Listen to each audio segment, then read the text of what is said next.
Right now, Pasco County Sheriff's deputies are searching for the person they say killed a man in Hudson last night.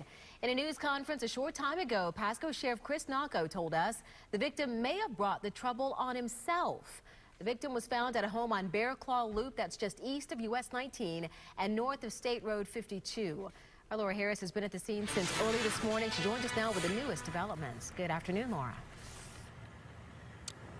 Dia, and in that press conference, Sheriff Nocco telling us 26-year-old Francis Soto was no stranger to the law. He, in fact, had been arrested some 5 times since 2008. And Sheriff Nocco says what was going on in and around this home may have played a big part in his death.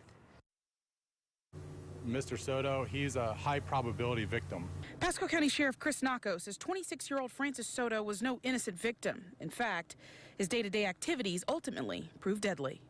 When you're involved in drugs, when you're dealing, when you've had several arrests and you're in the game, you're probably a higher probability that you're going to be a victim at some point in your life than somebody who was just innocent and minding their own business. Nocco says Soto knew the person who shot him. He had invited him into the house around 7:30 Sunday night. At some point, things went bad and a fight broke out, according to a neighbor who says the second she heard the argument, she called 911. And neighbors we spoke with in the area say it was like that on a daily basis. Everybody around here was afraid of him. They were afraid what was going on over there. Mary Vandermolen, who lives just a couple doors down, says there were different people in and out of the home at 12206 Bear Claw Loop at all hours of the night. One neighbor, who didn't want to go on camera with us, says the random traffic became too much for him. Fearing for his family's safety, he put up his own surveillance cameras. Cameras that he says caught 2 people running from the house around 8 o'clock last night. Footage he turned over to the sheriff's office, which has undoubtedly helped with the investigation.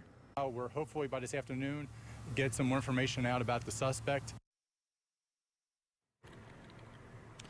And no arrests have been made to this moment. I just called the sheriff's office. They tell us no arrests have been made. I can tell you one thing, though. We spoke with a woman who says she's a very good friend of the Soto family. She tells me that Francis Soto was a nice kid, that he had a learning disability, and there were drugs coming in and out of this house, but she says he was not the one dealing them. Live in Hudson, Laura Harris, ABC Action News.